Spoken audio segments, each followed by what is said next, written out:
चुनाव लड़ना नहीं लड़ना ये पार्टी का काम है। मेरा काम है जनता के बीच में जाना, पार्टी का काम करना। और त्राहिमाम कर रही है जनता। मोदी सरकार धन देने में कोई कसर नहीं छोड़ रही, लेकिन वर्तमान सरकार जनता से दुश्मनी निकालने में कोई कसर नहीं छोड़ रही। मैं 24 घंटे 365 दिन सदैव पूरे जीवन में जनता के बीच, समाज के बीच में रहने वाला व्यक्ति हूँ। राजस्थान में चुनावी बिगुल बच चुका है और मतदाताओं को लुभाने के लिए नेता घर घर जाकर समर्थन मांग रहे हैं। इसी क्रम में राजस्थान का चुनावी माहौल देखते ही बन रहा है। वो ऐसा इसलिए भी है क्योंकि राजस्थान की राजनीति पूरे देश भर में मनोरंजन का केंद्र रही है। आज बैठे हम नीमच थाना, जहां पर हॉट सीट मानी जाने वाली नीमच थाना की सीट में बीजेपी के हमारे साथ नेता जुड़े हैं, विष्णु चेतानी, जो लगातार प्रयासरत टिकट की दावेदारी कर रहे हैं। अब इनसे बात करने की कोशिश करते हैं, जानते हैं कि आखिर में कितना मोटिव है और क्या इनका उद्देश्य है और क्या इनका डेकोरम रहेगा आगे चुनाव में। सर, आपका बहुत बहुत स्वागत है डिजिटल आवाज में। नमस्कार। मेरा पहला सवाल आपसे ये है कि पिछले कई दिनों से आप लगातार प्रयासरत है, अचानक ये विचार कैसे बना चुनाव लड़ने का? मैं पिछले 25-30 साल से सार्वजनिक जीवन का कार्यकर्ता हूँ और लगातार काम करता हूँ। उसमें से चुनाव लड़ना नहीं लड़ना ये पार्टी का काम है। मेरा काम है जनता के बीच में जाना, पार्टी का काम करना। विशेष मुद्दे क्या रहने वाले हैं चुनाव? पिछले 5 वर्षों में जिस प्रकार की राजस्थान की सरकार चली है, राजस्थान की सरकार हर मोर्चे पे न सिर्फ विफल है, जनता को धोखा देकर सत्ता में आए थे। चाहे वो किसान वर्ग की बात हो, चाहे युवाओं की बात हो, चाहे रोजगार की बात हो, चाहे महिला सम्मान की बात हो, चाहे बिजली के दाम नहीं बढ़ाने की बात हो।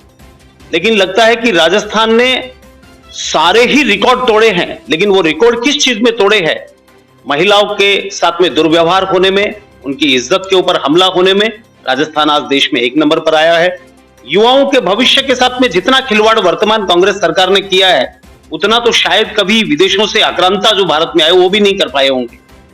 जब जब युवा किसी एग्जाम सेंटर पर गया तो उसे पता चला कि उसका पेपर लीक हो गया, पेपर बाजार में तरकारी के जैसे बिके। तो मुद्दों की जहां तक बात है संदीप जी, वो तो मुद्दे तो पूरे 5 वर्ष के मुद्दे भरे ही भरे पड़े हैं। सरकार चलाने की बजाय 4 साल तक तो व्यस्त थी अपनी सरकार बचाने में, और बाद के समय में व्यस्त थी कि झूठ मूठ का झांसा देकर जनता को फिर से मूर्ख बनाने के प्रयास में।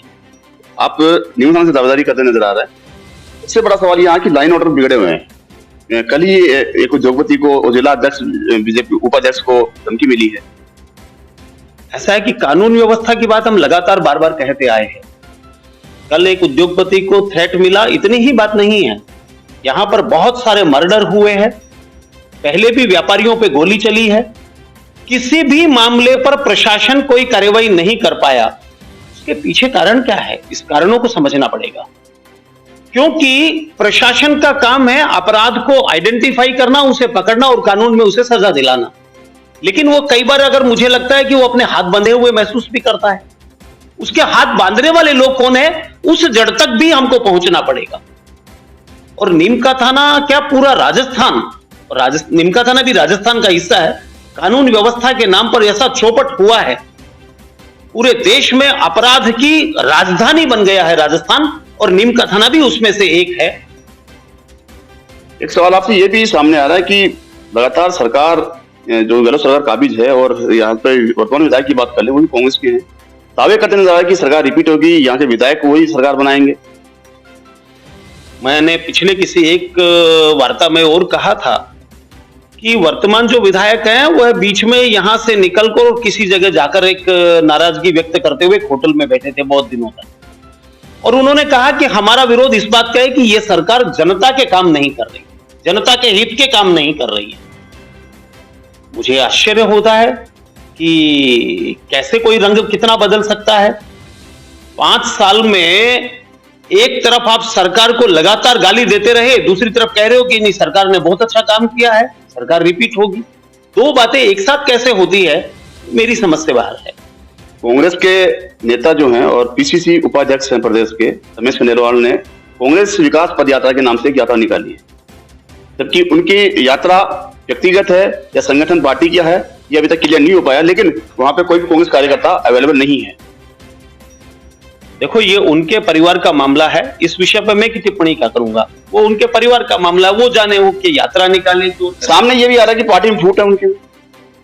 नहीं, हम हमारी पार्टी में जनता को नेतृत्व देने का काम, जनता के मुद्दों को निरंतर उठाने का काम, जनता के मुद्दों को सड़क से लेकर सदन तक हम लोगों ने हर जगह उठाया है। और भारतीय जनता पार्टी की कार्यकर्ता होने के नाते हम 24 घंटा 365 दिन जनता के हित में काम करते रहते हैं। पिछले दिनों आप सीकर जिला के अध्यक्ष भी थे बीजेपी के, कार्यकाल से पूर्व ही आपको उठाया गया, क्या रीजन रहा होगा? नहीं, ऐसा कुछ नहीं। मैं संगठन का कार्यकर्ता हूं। संगठन का कार्यकर्ता विभिन्न भूमिकाओं में काम करता है। बीच में मैं जिला अध्यक्ष था, बाद में पार्टी का चुनाव हुआ, पार्टी में दूसरा जिला अध्यक्ष आ गए। ये तो सतत प्रोसेस है। एक सवाल ये भी आ रहा है कि जनता ने कहा है कि पिछले दिनों रामलीला मैदान में एक सभा हुई थी, समापन रैली कोई थी, उसमें भी आपको मंच पे जगह नहीं मिली, क्या कारण रहा हो? मुझे लगता है कि सभी जगह ऐसा कुछ चलता है, इस विषय पर मुझे कोई टिप्पणी नहीं करनी। आगामी चुनाव जो है आने वाले हैं, उनको लेकर आप कितने संतुष्ट हैं? क्या विकास के मुद्दे रहने वाले हैं? अभी वही बात कर रहे हैं कि पेयजल समस्या गंभीर है राजस्थान में, और विशेष नीमच थाना में डार्क जोन घोषित है। क्या आप इस पे क्या काम? मैं नीमका थाना के हर गांव ढाणी तक जाकर आया हूं। केंद्र की नरेंद्र मोदी सरकार ने 28,500 करोड़ रुपए से ज्यादा राजस्थान सरकार को दिया है, लेकिन इतना बड़ा भ्रष्टाचार राजस्थान की सरकार, और थोड़े से दिन बचे हैं जाने के बाद ये सब खुलेगा। हर गांव में कहीं पर पाइप डाल दिए गए, कहीं पर पाइपों का कनेक्शन जोड़ दिया गया, कहीं पर रास्ता रोककर पाइप पड़े हैं, लेकिन जनता की सुविधा के लिए कहीं कोई काम होता नजर नहीं आया। और पेयजल की जहां तक कहानी है, यहाँ की एक्शन को कलेक्टर साहब ने चार्जशीट भी दी थी, और त्राहिमाम कर रही है जनता। मोदी सरकार धन देने में कोई कसर नहीं छोड़ रही, लेकिन वर्तमान सरकार जनता से दुश्मनी निकालने में कोई कसर नहीं छोड़ रही। ये सबके सामने है। सरकार लगातार दावे कर रही है कि योजनाओं का जो क्रियान्वयन किया गया है इन दिनों चुनावों के समय में, चाहे मोबाइल की बात कर लें, फिर राशन की बात कर लें, चिरंजीवी योजना की बात कर लें, उसका फर्क सीधा सीधा जनता पे पड़ा है। जबकि विपक्ष में बैठी बीजेपी लगातार दावा ठोक रही है कि हम सरकार को डिलीट करेंगे। क्या कहेंगे आप? थोड़े से दिन वो पुरानी कहावत है कि नाई कितने बाल सर पे के, जजमान आए सामने। अभी पता चल जाएगा किस प्रकार की योजनाएं हैं। ये 4.5 साल जनता को परेशान करते हैं, और लास्ट के 3 महीने में कहते हैं कि हम आपको राहत देंगे, हम आपको सामान देंगे। जनता बेवकूफ है क्या? जनता इनको समझती नहीं है, इतना बेवकूफ समझते हैं जनता को। मुझे लगता है कि इस सरकार को जनता को बेवकूफ मानने की गलती बंद करनी चाहिए। एक अंतिम सवाल आपसे मेरा यह रहेगा कि आप विकास कार्यों को लेकर कितने संतप्त हैं कि आने वाले फ्यूचर में अगर आपको टिकट दी जाती है पार्टी द्वारा, तो आप ये विकास कार्य प्रमुखता से कराएंगे? मैं 24 घंटे 365 दिन सदैव पूरे जीवन में जनता के बीच, समाज के बीच में रहने वाला व्यक्ति हूं। और मुझे अगर भारतीय जनता पार्टी अवसर देती है और जनता जनार्दन का आशीर्वाद मिलता है, तो 24 घंटे जनता के बीच में रहकर काम करेंगे। जितने यहाँ के क्षेत्र से यहाँ पैदा होकर बड़ा हुआ हूं, यहाँ की हर आवश्यकता को भी समझता हूं, यहाँ की समस्या को भी समझता हूं। जहां जहां बहुत सारे स्थानों पर यहाँ इस प्रकार की आवश्यकता है कि खेल के छोटे मिनी स्टेडियम बनने चाहिए, कहीं पर तहसील की आवश्यकता है, कहीं पर नगर पालिका की आवश्यकता है, कहीं पर अस्पताल की और अपग्रेडेशन की जरूरत है। जनता के लिए जितने शिक्षा, रोजगार, उसके लिए जितनी आवश्यकताएं हैं, ये सब चीजों में हम भरपूर रूप से जनता के बीच में रहकर काम करेंगे। ये थे श्रीमान विष्णु चेतानी, जो लगातार दावेदारी कर रहे हैं, और इनका मुद्दा जो है रहने वाला है चुनाव में, चुनाव लड़ने का, टिकट मांगने का जो आधार है विकास कार्यों को लेकर, वो शिक्षा, चिकित्सा, सड़कें और पेयजल समस्या को दूर करना है। ऐसे में अब देखने वाली बात ये होगी सरकार की जो आलाकमान है, बीजेपी सरकार की आलाकमान जो है, वो किस पर अपना भरोसा कर सकती है। कैमरा पर्सन महेश के साथ संदीप टीचर आवाज, नीमका थाना।